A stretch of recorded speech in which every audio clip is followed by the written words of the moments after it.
Hi, everyone. Good morning and welcome to this exciting new webinar that Digital Monkey and myself prepared. Hi. Hello.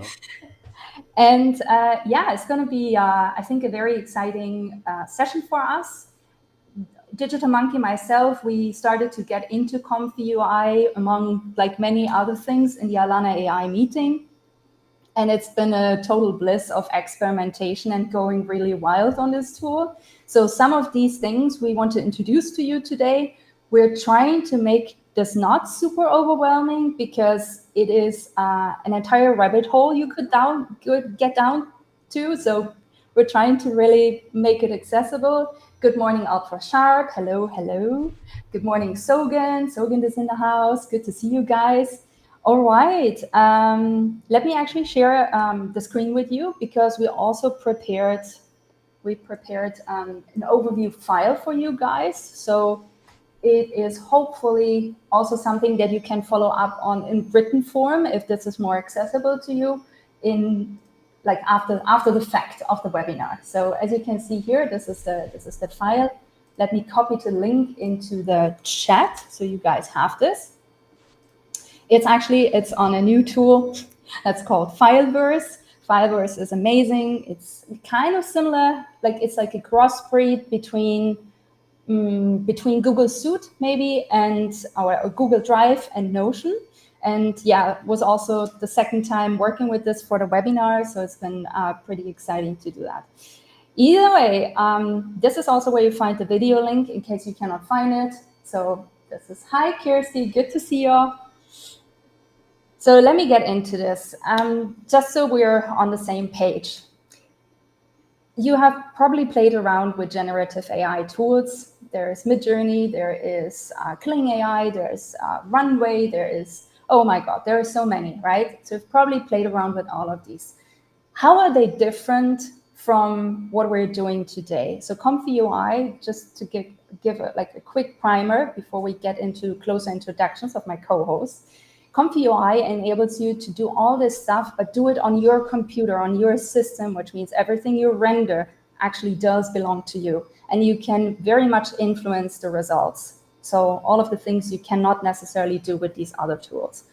Anyways, before we jump very much deeper into this, we're going to learn today what is ComfyUI, why learning ComfyUI is a cool thing to do, how to set up ComfyUI on your own computer or Mac or system in general, and like getting into the first fashion-related generative workflows with the tool. So that's what we're today here to do. You guys maybe know me. I'm Stella. I'm the navigator and the original founder of the Alana project. My background is in fashion design. I eventually stumbled into the whole blockchain space. Now I'm a huge human coordination and system design nerd, which is crazy, but here we are. And then we have Digital Monkey in the house. You may introduce yourself. Yeah, so I'm actually met Stella coming in through as a techie. So I work in the software industry, but I've always loved to do art on my own as a hobby, and I really loved the ideal of digital fashion, especially during the pandemic, and explored it a bit. And like everyone else, I saw the generative AI stuff come up, and it's promising. But as someone who's trying to learn art the traditional way, I felt it wasn't very fun to do. Like there wasn't a lot of control, and it didn't really feel like I was creating this stuff. It was my stuff. I was just doing a text prompt and just getting stuff. So when I found out about Comfy UI, it's basically by watching like Instagram and TikTok and seeing these creations and just trying to dig deeper. And how are they doing this? Like, how could they get this amount of creative control? That's when I discovered Comfy UI, and it just opened up my mind. Yeah, we'll talk more about it, but I had to share this with Stella because I know, some of the workflows she's done, and this thing kind of helps capture workflows and flexibility. Yeah. Yeah, when you first got to me with this, I was like, well, do I really want to learn another thing? you know? Yeah. But then you showed to me that, like, you sent me some tutorials and you said, look, this looks basically like Blender, like all of this node stuff you always Right. do. I was like, wait, if it's node stuff, I think I can learn this, And then this is actually, so it needed a little bit of a push But now I really have to tell you, I'm so grateful you pushed me. I'm really, really happy about it, because the experimentation, like you said, the art direction that can take place in Yes. something like this, up to, what we're showing you today it is very much like just really crudely the basics. Yeah. But you can drive this to a whole other level, like up to training your own model.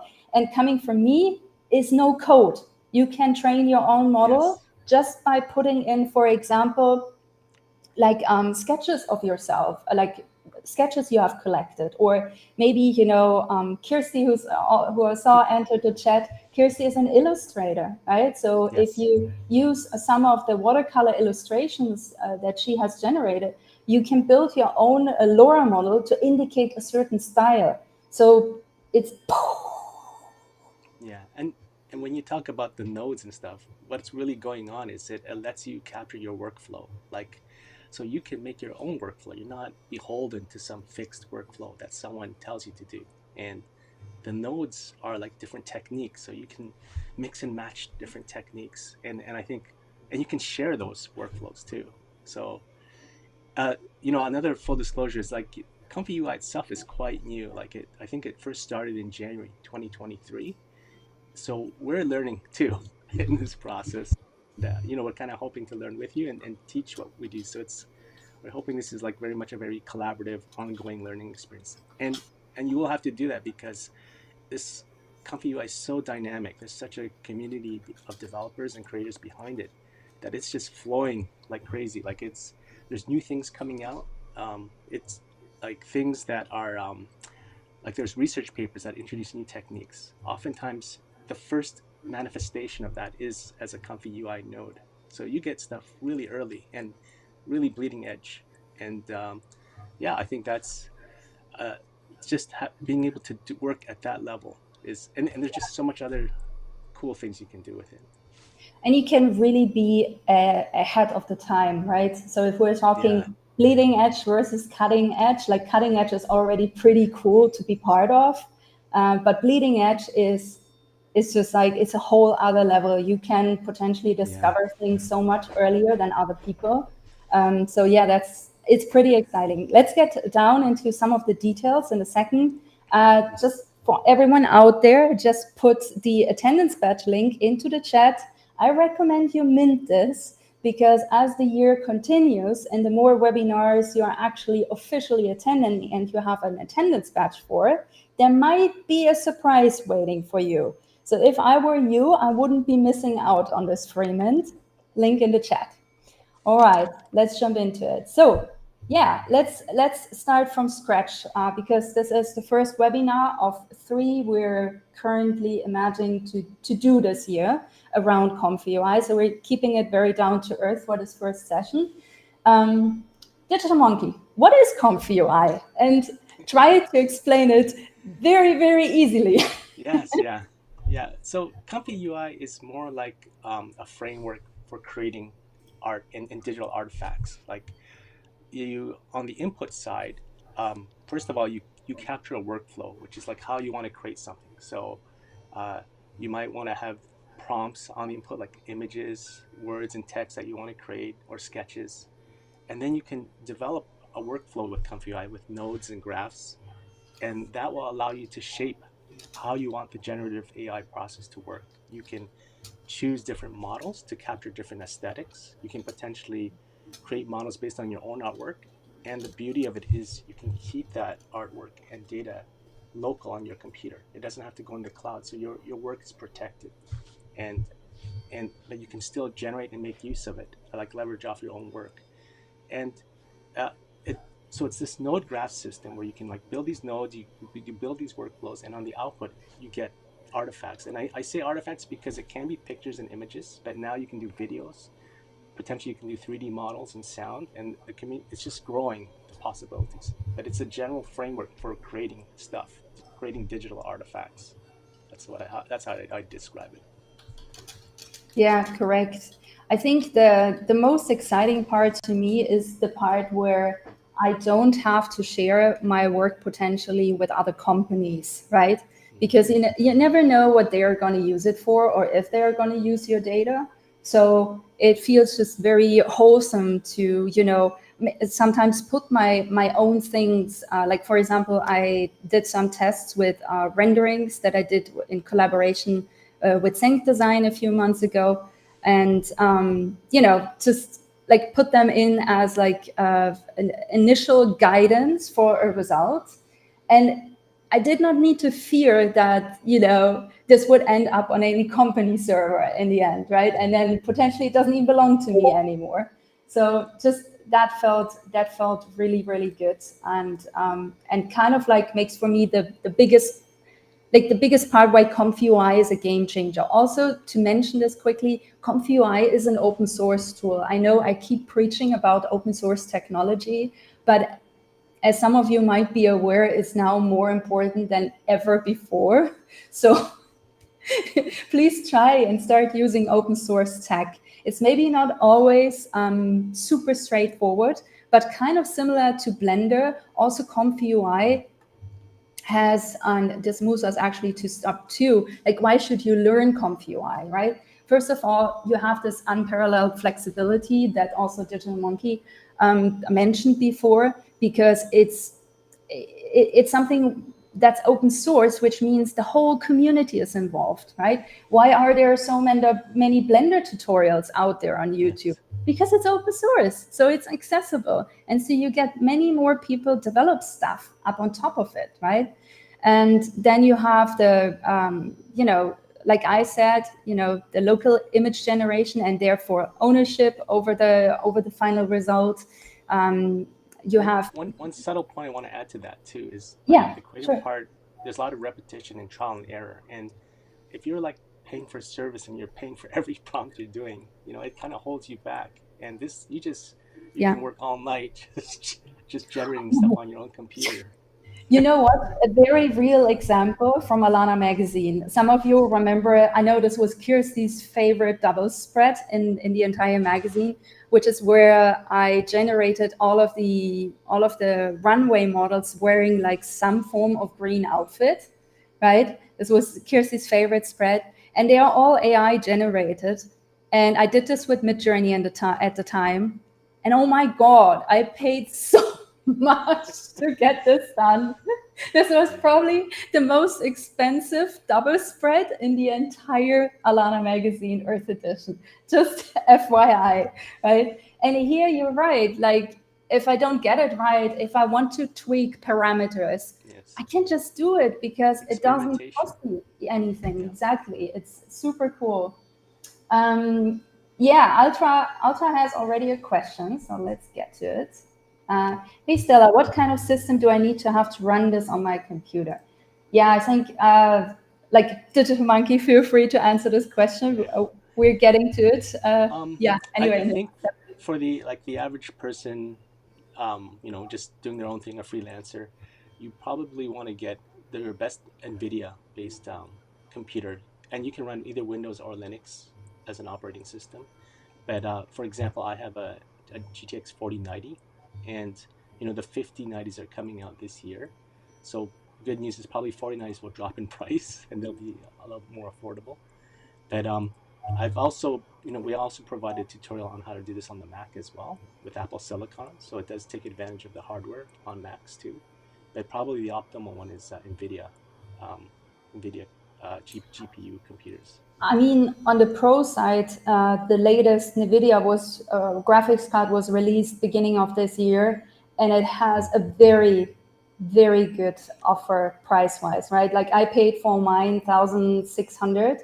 I have a 4090, and this one is like at what, $600 now. Wow. So Uh, it's highly competitive, yes, right? it's It's dropping crazy. fast. Yeah.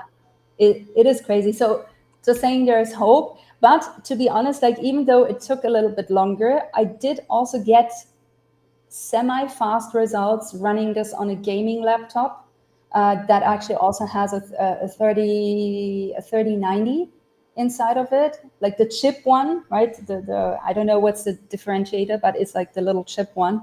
And it was decent. I think it was still faster than running it just on CPU.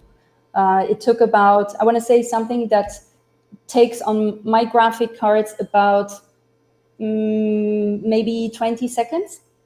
It took on the computer, on the laptop, it took like 6 minutes, something like this.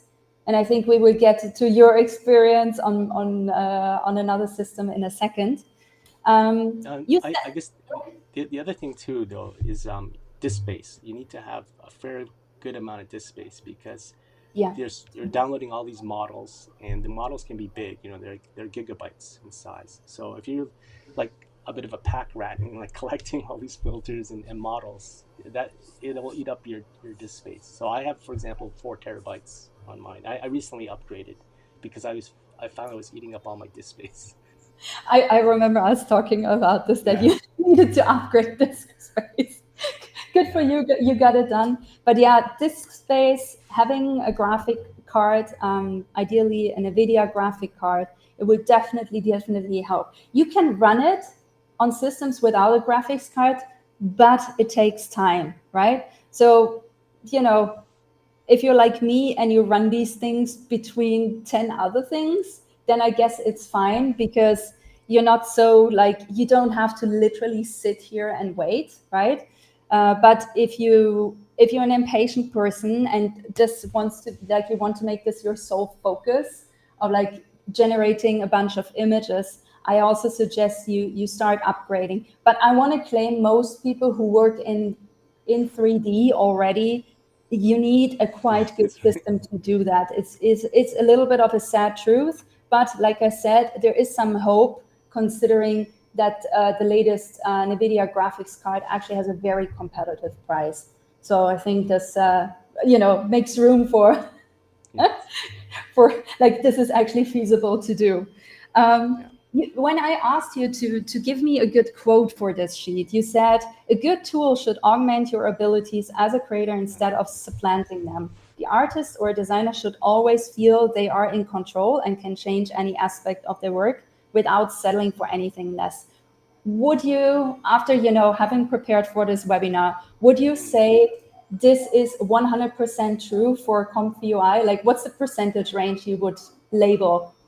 I would say it's about 90 with caveat, like with one asterisk. And that asterisk is if you have some technical skill, like Python and so you can always build and customize your own modules for that. But you do have to know a bit of technical skill on how to write these modules. But there's a big community teaching you how to do it. There are tons of people doing it. Um, or someone who can write those modules too. So that's another way, but definitely it's much more freer. Like there's always there are multiple ways to figure out how to do something, and that's the beauty of these kind of systems. Like you're not beholden to just one way. If you look on YouTube, you'll see a ton of tutorials and multiple people giving different ways to do similar things, which is great because you want that flexibility. Yeah, that's true. All right.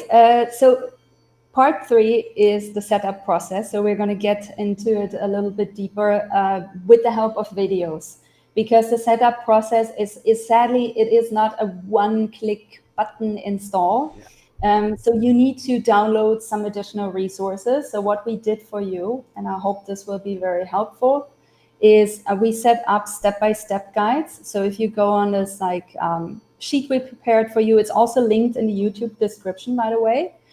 Then you will find a step-by-step guide for the setup on Windows, running it on GPU. You can also, it's the same process for running it on CPU, that the process doesn't change.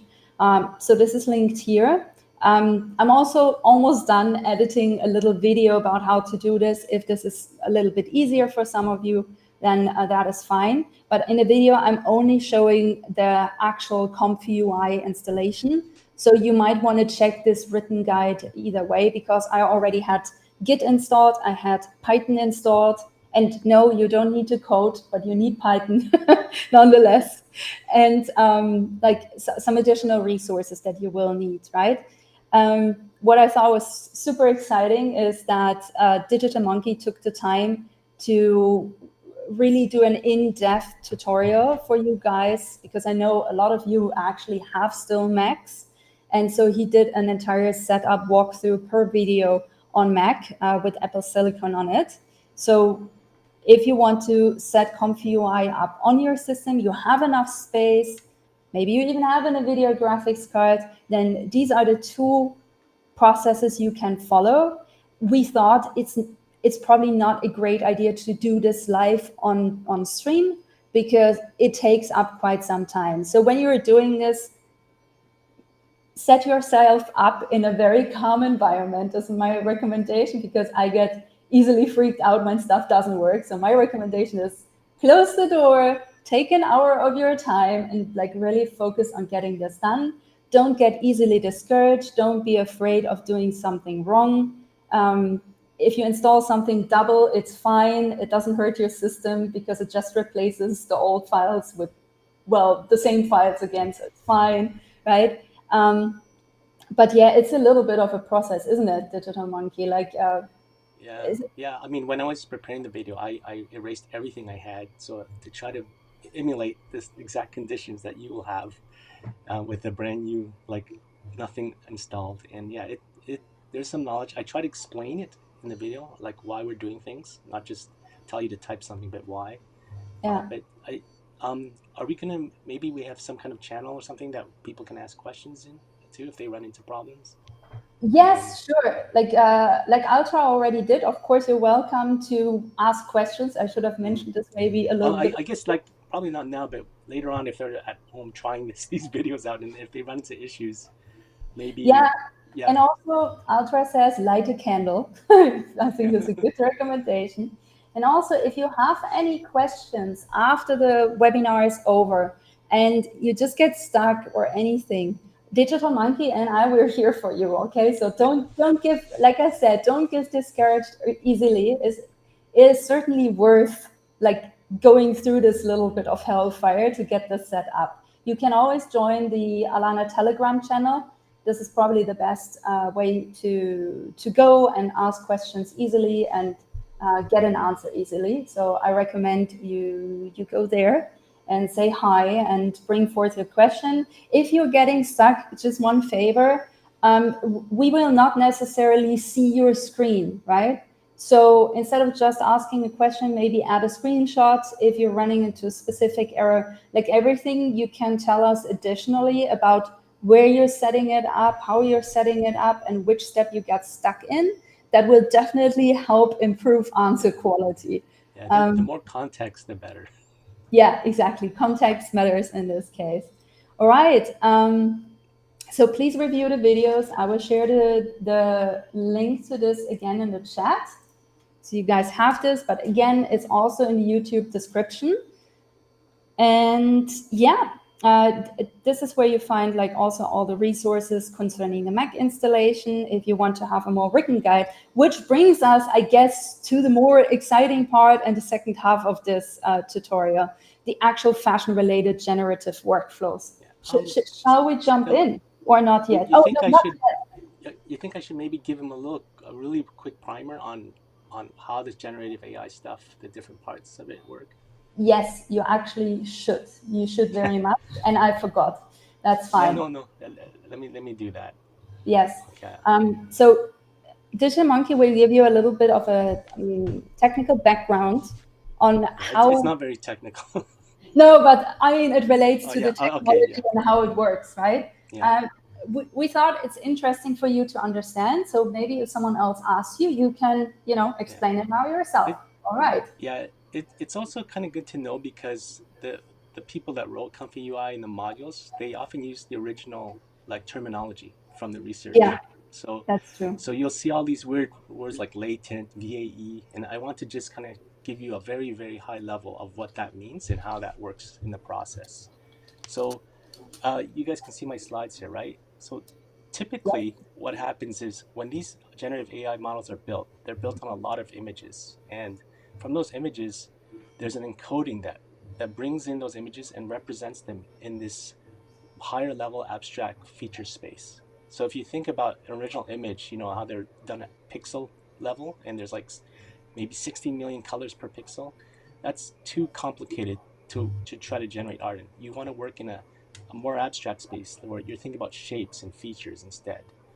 And once you have that encoding, what comes next is this process where from that encoding, you start with noise and you're actually adding and start this process called denoising where you create and form the image. But you got to think, how are you going to direct that process? Because there's literally like an infinite number of images that could be created. So what happens is what ComfyUI lets you do is kind of give various prompts to help shape that image formation. So we all know about text. You can give text like I can say a fashion model wearing a red hand food dress on a catwalk 15 feet away from the camera. But what's cool is you can also do visual prompts. Like I could specify the pose that I might want someone in. I could specify shape and contours. I could also do like other images that I want to draw upon that's to help influence the process. And then through that, what's cool is from this high level feature space, there's a decoding part, which through this denoising allows you to then create a final image. And then you're going to see that process in ComfyUI. And then you can always adjust the little parameters here and there in order to accomplish that. And what it maps down to is like all these terms, you're going to see things like VAE, which is the encoder. This is the model. These are the types, control nets, IP adapters, and clips. You're going to see that terminology. This is what they correspond to, roughly. Yeah. Okay, I'm done. Oh, that's So, good. That's actually really good. Thank you for sharing. yeah, Well, okay. good call out for me missing out on something actually really important. Also, when we told you before that there are many community resources, so just be aware everything that we are now showing to you, we have learned with these community resources as well. And as it turns out, Digital Monkey and myself, we're fans. We turned out to be fans of the same two people, which is hilarious because there is many more out there who also do very good content around ComfyUI. But Mick Mumpitz, an AI economist, stood really out to us and their workflows, right? I think you had Yeah, those also in your let me slides. share. Yeah, let me share that. Oh, let me see. One Yeah, let's second. let's show those because there are their workflows are quite complex, so they're not for the faint-hearted. So maybe don't start there, but you can certainly get inspired by them. I got inspired by their content. Yeah, this Yeah, is Nick this is Mumpet. Mick Mumpitz. Yeah, and I think we like them because they're very fashion oriented too. Like how to put dresses and different outfits on, how to control the face, how to do face replacement, how to control pose. So Yeah, this is Mick Mumpitz. they're very applicable to fashion, right? Like he himself Yes. doesn't do fashion, but they're very applicable to fashion related content. I think you're right. That's probably why. And I think AI economists, like, why do you like them?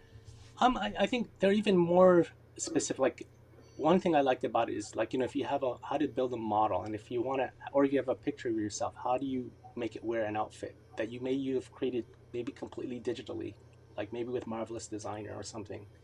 You can actually then fit it on a photo of yourself or like someone that um, famous or infamous, and you can like that's one of the beauties of that.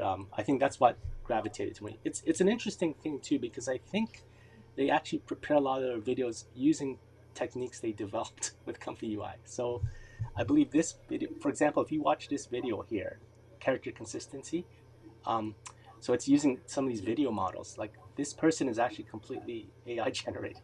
So um, it it's like they kind of practice what they preach, but I think even the voice is synthesized. So I found that it's just a great way to learn because they kind of tell you a bit of the thought process, and it's sometimes good just to watch someone do it instead of just reading a ton of stuff. So Yeah, I learned a lot. no, that makes sense. It makes sense. Um, did you Yeah, also want to talk a bit? I can talk a bit about just Civet AI, which is a kind of website where a lot of people have built models that you can use in Comfy let's UI. let's do this in this step because for Okay, this one we will need a Civitime model. So I think we should show the website as it is. Yeah, that okay, makes sounds sense. good. Okay, Because the good news is the first workflow is super easy. Okay, it doesn't require the download of a checkpoint model. Yay! But it's still going to be super useful, I promise. All right. So let me show you when you're on the site. So the first one is a color palette extraction workflow. Okay, so for many mood boards and many stuff that we do as designers, we always want to, make it relate to colors, right? Colors are just a very important part of any design work. And sometimes we find, an image on Pinterest and we're like, oh, this looks great. But then when we start eye dropping stuff out of there, it becomes very soon very painful because you get always like maybe the more muddier shade, right? You don't really get like a calculated average of sorts, if that makes sense. So I came up with this little workflow. It's nothing super special, but it can be super useful, I think. So when you're on the main sheet here, this is the workflow file, and it's not straightforward. So I'm going to show you. So you open this link in a new tab, right? And then it will start looking scary in 1, 2, 3, 4, 5. Because it's like, what is this, right? So no fear, no fear. This is a JSON file, and essentially you can load this entire workflow without having to build it from scratch. And I think this is important to note. So you go in these 3 dots up here and you just say download. Stella, Yes. are you sharing it right now? Because I don't see the window Oh, screen. you're right. Okay, wait, let me. Thank you. Thank Yeah. you. I will do this. Window, and let's do this instead. How about now? Now you see the scary part, right? I see Alana webinars, webinar, ComfyUI. Yeah, you see Yes. this? You see last Yeah, oh, node, yes, yeah, yeah, see yeah. last link ID. So it looks a Yes. bit scary because this is the translation of a JSON file. Every workflow that also you will create is a JSON file, right? JSON. So on the upper right, you just go down to download. This is it. If you do this, starts downloading. It's super fast because it's very small file formats. So you can see now ultra sharp, right? Can you give me a thumbs up or a thumbs down? I hope you guys can see this as we can see it now too. All right, and then once you have the file, you can go to your ComfyUI interface. I already started mine, but just for you guys to know, after you have downloaded and you have installed ComfyUI, and I guess this is where nothing is showing again. I should just share my entire screen. I would do this. It's gonna be so much easier. Can you see my screen? Yeah. I cannot see my screen. What's happening? Yeah, we see the Let browser me now. let me do a stop to the screen share and try again. I think it didn't catch up. Okay, now you should see my entire screen. So once you have downloaded your ComfyUI, you will have a very similar folder structure to mine here. And let me try and make this bigger. This is gonna be how it's gonna look like, right? And so you will have this run NVIDIA GPU. That's the one I double clicked. And then this opens in my browser window. Okay, this is where the node system will pop up. And if you want to, so let's, I should not have loaded these things prior, I feel. So if you want to load a new workflow, for example, the one that I built, right? You go to workflow, open, and then in your download folder, you will just open it, and voila, there it goes. So it's pretty straightforward. The only thing that you need to be aware of, this workflow contains 1, 2, 3, 4 custom nodes. Custom nodes are easy to install by using the ComfyUI manager up here and just say install missing custom nodes. And if they're missing, there will be a list here and you can individually or group install them. Okay. Sometimes you have to restart the system. Sometimes it's just fine by refreshing your browser window. But this is kind of what you have to do because the image color palette node, the image to color palette extractor, and the UNAI get text and the, oh, actually it's the same one. That's a third custom node, okay? But let me show you how this works because this one is still like working without any model. Okay, so it's a little bit easier than the next one, where we also go a little bit on a model exploration on it, Civitai. it's a Yes. good example because you can use like other it's just you don't have to use AI. You can do other image processing techniques as well, like traditional techniques, and mix it with AI. So that it's a good example of that. So let's do it, right? Let's load something up. So this is an image I generated with ComfyUI. This is actually entirely made with Comfy, and from here on, I can define how many colors do I want to get extracted. And what this node does, it's again, right, it's different from the eyedropper bit because it collects the average of the colors. So if you're saying 8, it will essentially extract the top 8 colors. If you say 16, the top 16 colors. If you say 256, then well, it's going to get crazy. But we can do all of it, so you guys have fun Yeah, seeing let's my just show sister them it. struggle, right? Okay, so then let me just explain this here. So there's 2 texts that will be generated as well, which is the color as a text name, right? Like as a readable name, and the color as a hex code. So it becomes also usable within this specific context if you need it, right? It's just if you need it. If you don't need it, it's fine. So let's queue this up, and ta-da! There we go. This is it. This is literally it, right? And then you can go crazy and you can say 64 colors, and then it's just going to generate 64 colors. And you can do this with, I'm trying to find an image with a lot of colors. Let's just go with this one. It's not a lot of colors, but let's just go with this. It doesn't matter which image, right? Like you decide what's important to you. Oh, sorry. You have to, 8 is the minimum. I forgot. 8 is the minimum you have to extract.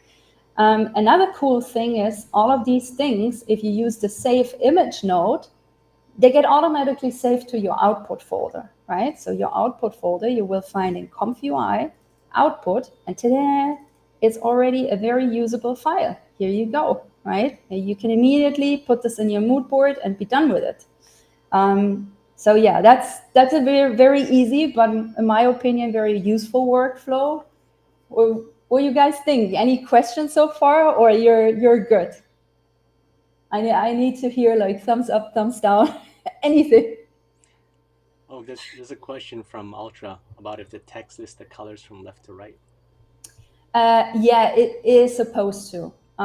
So there was recently there was a bug, and sorry, we should also adjust this accordingly because this defines the number of colors that are being essentially extracted to the text box. So it should actually it should do it from left to right, but I see still that there is a bug actually, and so the black is the most left, but it comes second, right?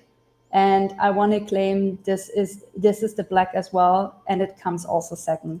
So there was a recent bug. I think we will see later. Good for now. Okay. So good says she's good for now. It all still feels Yeah, accessible. So yeah, there is still this little bug. I think he's going to fix it soon though, because a lot of people are using these nodes. So yeah, I'm positive this is going to be fixed in no time. What do you think? Usually works quite yeah, fast that they fix bugs, no? yeah. I think especially with the community because it's open source, you can fix it too yourself if you want. So that's the beauty of it. You're not like beholden to some release schedule from a company. If you're inclined, you can actually fix it, or the community often finds a fix and posts the fix.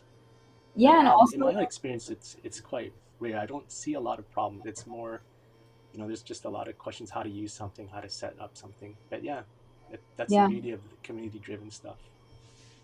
Yeah, that's true. It usually happens on quite a fast time scale, and many of the developers who are doing these things, they do have Patreon or like buy me a coffee Yeah, tip jars. So I want to say if there is a specific node and you need something to happen really fast, there's always the opportunity to reach out to those people because they're just people, right? They're not a Yeah. huge company. So you can reach out, you can say like, hey, I really, really need this node to work this and this way. Like, is there anything I can do to like have you focus on this for like the next 2 days? Then I want to say maybe they're responsive to this, which, you know, can be really good. Yeah, so maybe before we jump into the next workflow and showing where people can download generative models or checkpoint files specifically, maybe just a quick FYI on how to add nodes manually, right? Because this is literally this is a canvas, right? So you know we can just do this is what I'm trying to say, I guess. It's infinite in size too. You can Yeah, just go it crazy. is absolutely infinite in size. It is without end. So if you want to add a node, you can do it like this. Right click on this canvas, go to add node, and then you can see I have loads of custom nodes. Maybe don't do this in the beginning, right? Just like work with a few and then you build up slowly. And then you can just, like add something. The problem with this approach though is the damn, where is this node? Oh, here is Yeah, the image to color, right? So right. it's a little bit bothersome, I wanted to say. So better it is double click on the canvas and then you immediately get a search field just by double clicking. And so you want to load checkpoint, right? Ta-da, right? I don't know, you want to save image, right? Hmm. That comes at the end. So this is a more like easier way to approach the search of nodes. You wanted to say something, Digital Monkey. What's up? Yeah, I think there's also a model browser on the left side, that box, the cube. I believe that's another way you can kind of like browse around and see.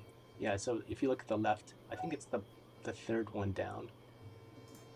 Yeah, there's Yeah, also that. Good one. That's one of the recent updates, isn't it? probably. No, I haven't completely caught up to like all the new Yeah, stuff yet, but yeah, this is where you can find like a lot of the things as well. But this is the model library specifically, right? This is not yes. all nodes. Yeah, I think there's one that's nodes too. I just try, this is the maybe nodes that map. one. Yeah, No matter what, maybe. there's many Yeah, accessible ways. I find double clicking on the canvas and just searching for what I need makes it quite easy. Also, if we say checkpoint load, loader simple. Oh, this is actually not the it's a load checkpoint. This is the one. It's the most basic one. And then you're not quite sure what should go maybe next. If you drag out a connection, it already suggests you a few things, which are also sometimes this can be very helpful too if you're not quite remember. But in our case, what I did is I also added a screenshot for you. So if you want to try and just build this up yourself, you can do it, yeah, right? Because the more it's kind of the same thing as in Blender, the more you engage with the system and the more you do step by step, the more familiar you will become with it. And what once felt very maybe unnatural becomes, something very normal in not a great amount of time. yeah, So kind of recommend doing this. You can first use essentially the workflow we are providing. But I think in the second step, maybe try and build it yourself. Once you have, the custom nodes installed and everything, it might really make sense. So you want to share your screen and show people how they can download a model so we can run this next workflow. Okay, sure, I'll do that. Because So Civic, yeah, go ahead. yeah, so on the internet, there's just a whole community of where you can get all these models. Sometimes you just start with a Google and then just start searching. But there is one particular site I wanted to highlight called CivitAI, civitai.com, and it's kind of where a community can upload the models they create. So what's kind of interesting about this is that these models are done in such a way that um, they're people have maybe trained them on artwork that they like, or so that you can create a certain aesthetic. And so it's a one way of generating AI while also following a certain aesthetic. Like maybe you want anime style, or maybe you have some of your own artwork and you want to generate work in your style. You can kind of create these models based on that, and just kind of upload them and share them. Or you don't have to share them too if it's your own work. But this is a great place to look for different aesthetics. Yeah, I encourage you to look at the site. You're going to see a lot of stuff there because um, it's quite open community, so you'll see all kinds of aesthetics. I think there's quite a lot of anime type stuff, but there's anything goes, a lot of different things. So I think this is a good place to kind of like just browse around and pick things and download these checkpoints. You can download them and they get stored in the checkpoint folder in your ComfyUI folder, and try them out and generate it and see how you can kind of compare, like using the same text prompts, and compare what gets created with each of these aesthetics. So this is yeah, that's all I want to say about it. But yeah, it's what I like about it too. It's very visual, so you can just you can just see what catches your eye and try it out. Yeah, that's true. And also, maybe a little bit more details about this. So the model that essentially the workflow that we're going to show you next, the model, the checkpoint model we downloaded for this was Juggernaut XL. So we mentioned this before. These files do need some space on your system. So I think this one was 7 GB or something like this. But you can see, it has like 26,000 like unique positive reviews. It has over 870,000 downloads. 7K save. So the thing is, also check how popular models are if you're not quite sure, because if the more popular they are, it usually means that they've been proven to work really well. So if you see something with 2 likes, unless you're really eager to try it out, maybe don't engage first with those ones, right? Use the ones that have proven to work and spit out good results. And sometimes it's super helpful to understand, like, how do I even get a result like this? So it's also super helpful on Civitize. If you click this little info button, it will show you the prompt that you can copy. It will show you the negative prompt you can copy. It will show you other metadata that usually is part of a node that's called case sampler, which is most likely in all setups that you will make. And it will help you first understand, like, how do I get like this specific result? And then once you have figured that out, start designing your own prompt, because this means your setup is working, right? If you cannot even get this result, then maybe there are some parameters that you need to check and put in place first in your several nodes to make sure you get a result like this. I think that's And important to mention, no? yeah, and I think the other thing that's really cool is like anything you create with ComfyUI, you have access to the work graph. So it's not just like you have something, and let's say you want to revisit a project and maybe change it, or repurpose it. You can kind of go back and look and see how you did it, and then make changes to it, like, which is a lot different than just getting an image and then not being able to do anything with it. Like you only have the pixels. Here you actually get the workflow you Yeah. used to create it. Absolutely agree. And also in most models, if you scroll down and you go and show more, they will also show you the general recommended settings. So Mm-hmm. in the case of Juggernaut XL, it was actually trained on an image format or resolution of 832 by 1216 for portrait. It uses this type of sampler, which is something I will show you. You can adjust in the node system. These are the recommended steps. This is the recommended rate of CFG. They recommend even not starting with a negative prompt and maybe just try, to get things started by queuing your positive prompt, and then decide what needs to be weeded out. For example, if text elements pop up and you actually didn't want to have any text involved, then you write in a negative prompt text, right? If you want no shadow, you start writing separating by a comma, you start writing shadow. So you build up, right? You build the negative prompt up. It's not like a set in stone process. This is in general, very important to understand, none of this is a set in stone process. It is a little bit of a journey, right? But it's like training a dog. You can absolutely get there, I promise. Well, I guess the exciting part is to load this workflow, no? Let's do it. Yeah. Okay, same thing, just different workflow. So again, I added a screenshot in case you want to start building this yourself. Here you will find a workflow file. Here you will also find the Juggernaut XL checkpoint model link. And yeah, well, let's just go here. Open link in new tab, right? And again, let's download the scary file from the upper right corner. Just ignore what's going on the left side. Download. Here we go. So this is the workflow 2. Let's load this up. Workflow, open. And where's workflow 2? Workflow 2. This looks good. So this is our workflow.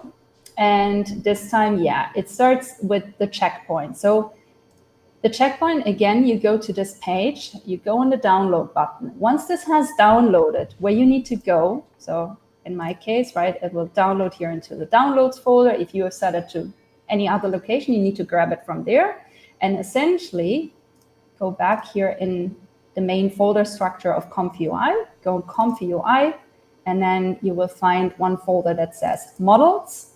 Under here, you have different models. We're not going to get into this today, but as you could tell from the setup, it's a checkpoint model, right? So this is where you will need to put it. So also here you can see my Juggernaut XL is under checkpoint. So this is where you paste it.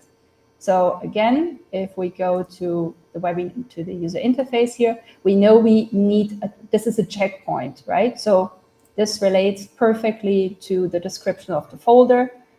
Again, there will be other models that we will talk about and teach you about, but this one is just a checkpoint model.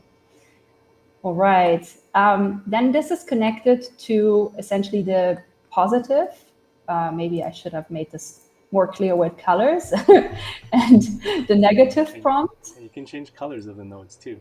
Yeah, you can do this. You can, group them. Yeah. Look at this. Isn't this nice?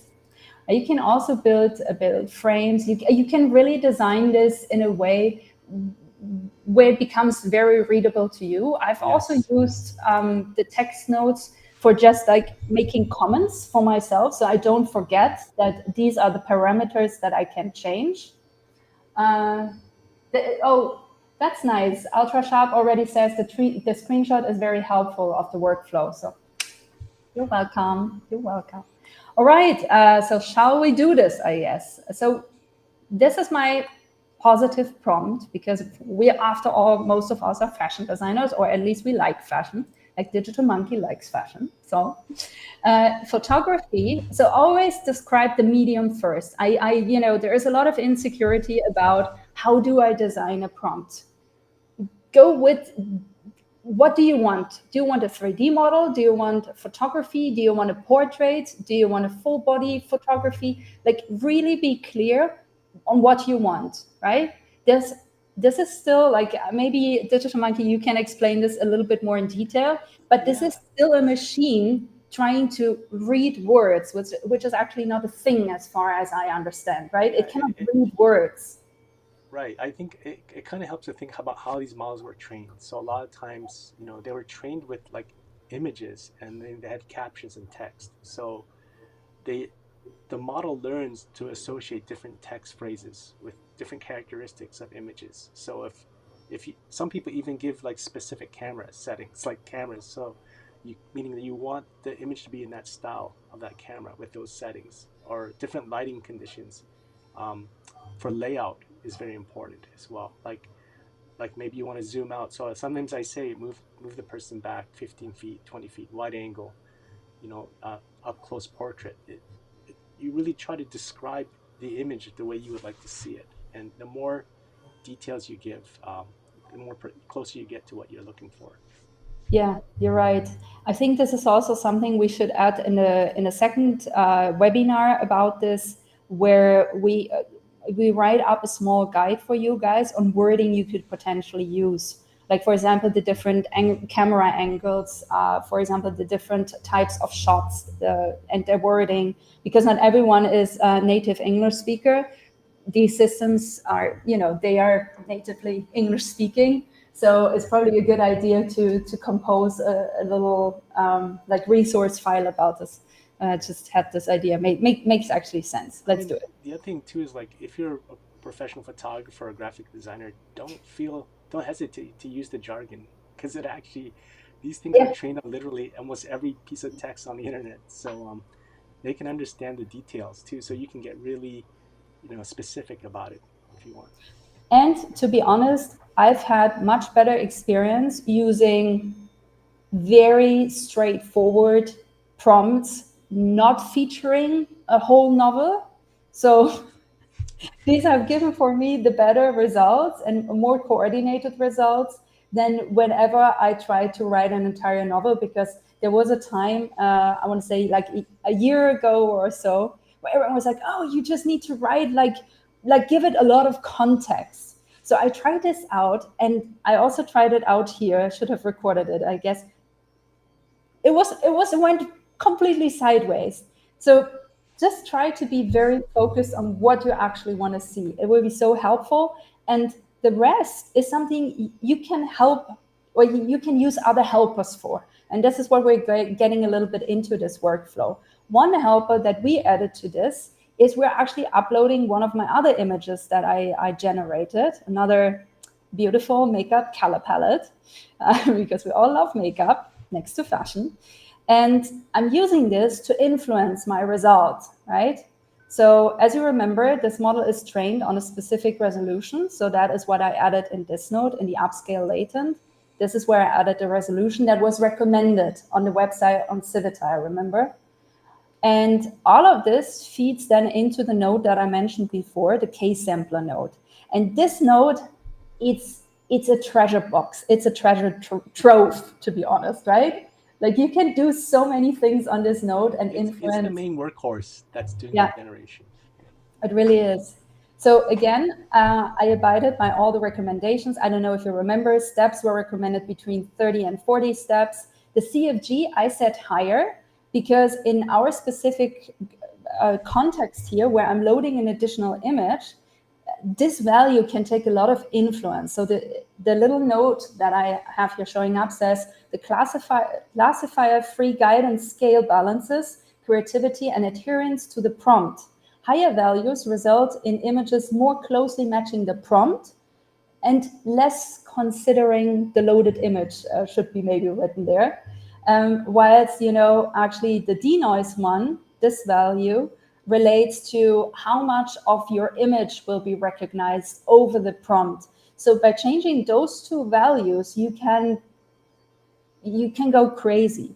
And let's just say you found something that, okay, let's just press the Q button instead of blah blahing so much.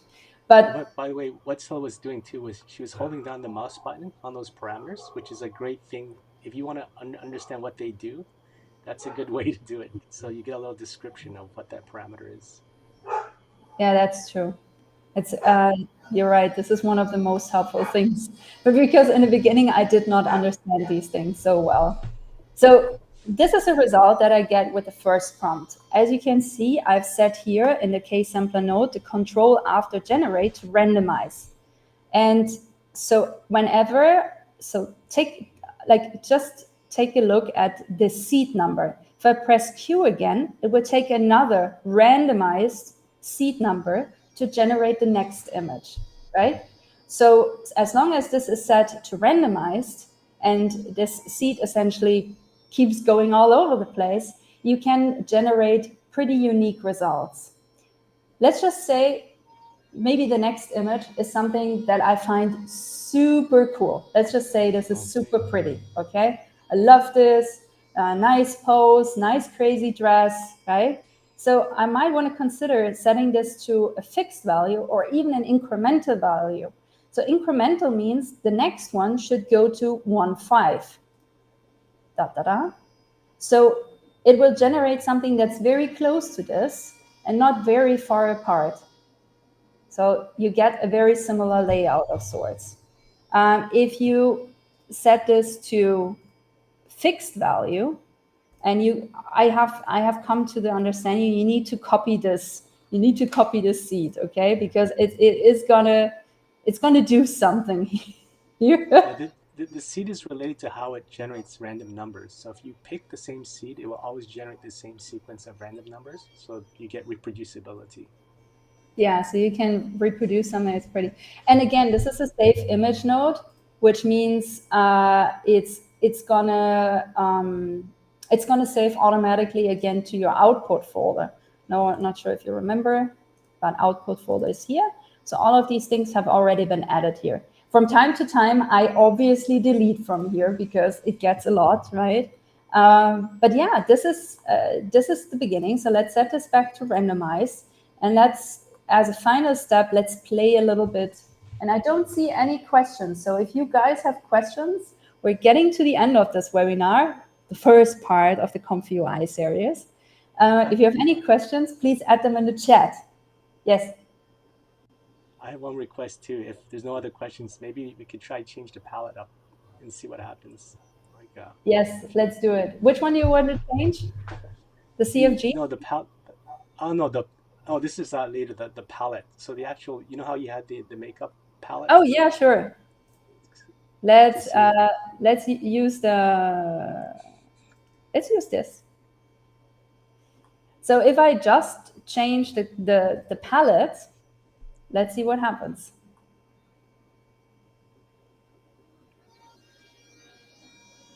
Nothing. Why does nothing happen? maybe the Question palette to looked a you. bit too. It might be it's a bit too similar to the previous one, or it could be the weights as well. But No, it's actually, it has a lot of, it has no white, it has black, right? It has purple, it has a pink. So it should actually do something. But the problem, I think, lies in two parameters. oh yeah, One it's is the the image. denoise value. I think we would need to go way further below. So we can try this first before I add another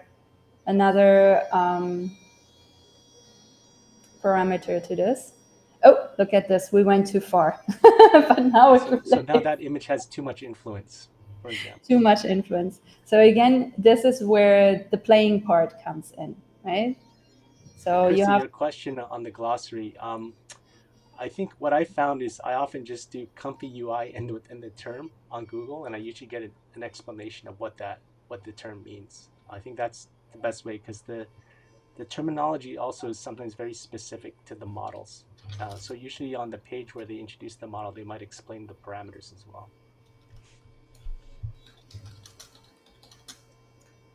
so the other thing that I'm doing is I changed a little bit the prompt to adhere better to our image. But also what I'm going to do is I'm gonna say maybe do a little bit less of the Yeah, prompt and I maybe think too. focus I more. noticed your text prompt. You just mentioned the color of the gown, so maybe that text is overriding the other color. Like it's Yes, like because they're all like exactly. influencing things. So that could be what's going on. Oh, that's nice. So it gets it pretty fast, but yeah, you have to play with the CFG value, with the denoise value, and essentially with your prompt, right? If all of these things align, it's actually going to look pretty good very soon. I promise. I Yeah, promise. I promise. you want the various prompts, whether it's text or image, not to contradict each other too much, so that as more you want them to be more complementary in nature. So that's something to keep in mind when you're doing these things, when you're playing around.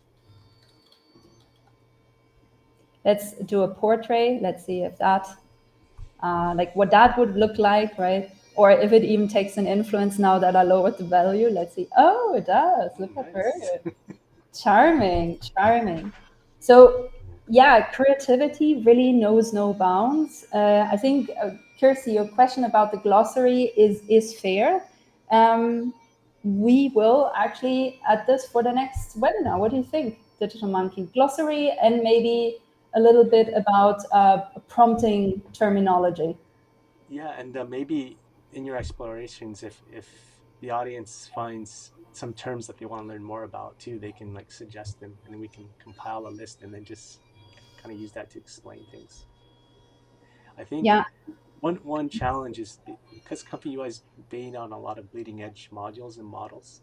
They are using terminology from the research papers, and so it's sometimes like what I do is I often read the papers to try to understand better. But I realize most people don't want to do that. So yeah, it's mainly trying to get more of an intuitive sense, and usually the model makers will try to explain the parameters, but we can also do that too to try to help things out as a community. Yeah, Yeah, you can. that makes sense. Isn't this so pretty, right?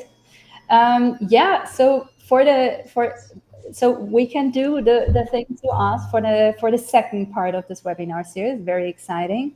We also have added a short Q&A section down here in case you have some more basic questions. Let's just say, right, like where's the official GitHub, who is the original author of ComfyUI, and what are the you workflows, for example. So this is already a terminology we decided to explain.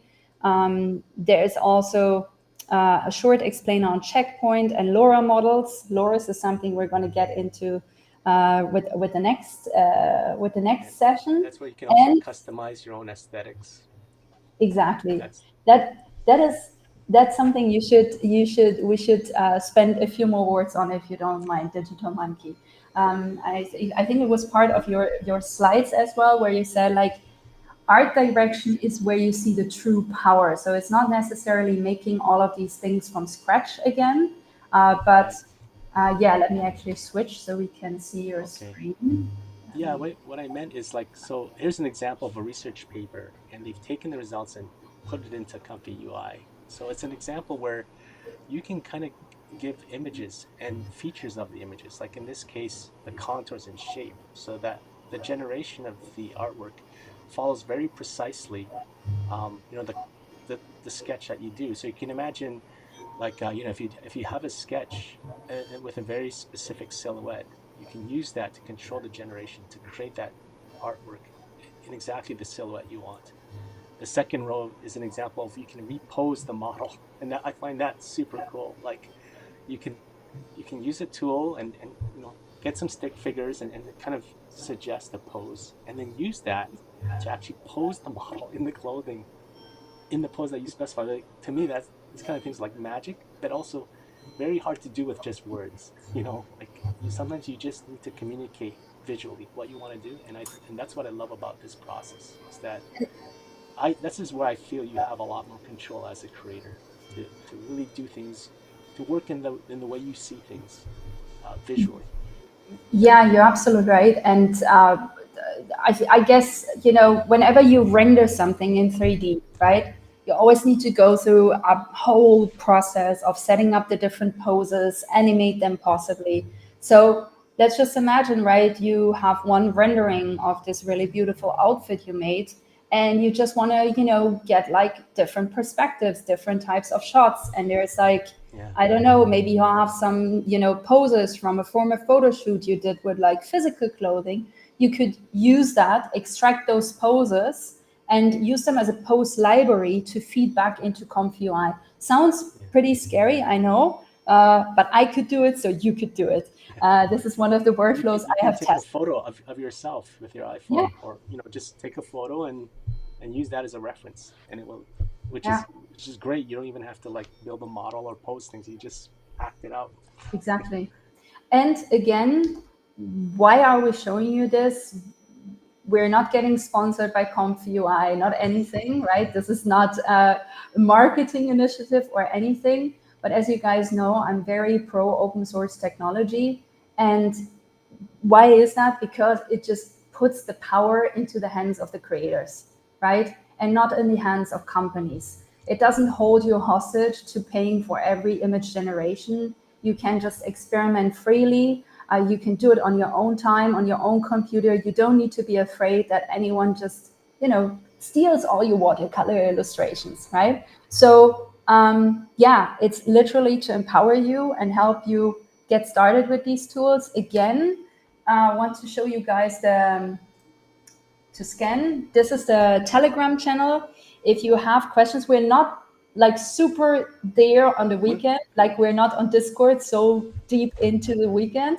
But if you have questions, just put them there. We will eventually get to them and we will try our best to answer and get you set up with the system. I, another thing, lasting thought is that this thing, it's free, not just free in terms of, you don't have to pay a subscription, but also creatively it's free. In that these models, there's no like external censorship or anything going on with this. Like um, like typically in a kind of commercial system, you might do something, and then there's some system filtering it and looking for like based on different criteria, they may choose not to generate the piece. But here, as an artist, you can be very free and creative and do it, and it kind of leaves the responsibility up to you as an artist on what is appropriate or not. But you're allowed to explore things, and I think that's that's what how it should be. It shouldn't be some arbitrary arbiter determining things. Um, as well as just it just should be easy to use, and yeah, I think it, there's so many nice things about it. There's great community, um, creativity, flexibility, open source. It's amazing. Resource efficiency. Yeah. Most creators, we really struggle from subscription fatigue.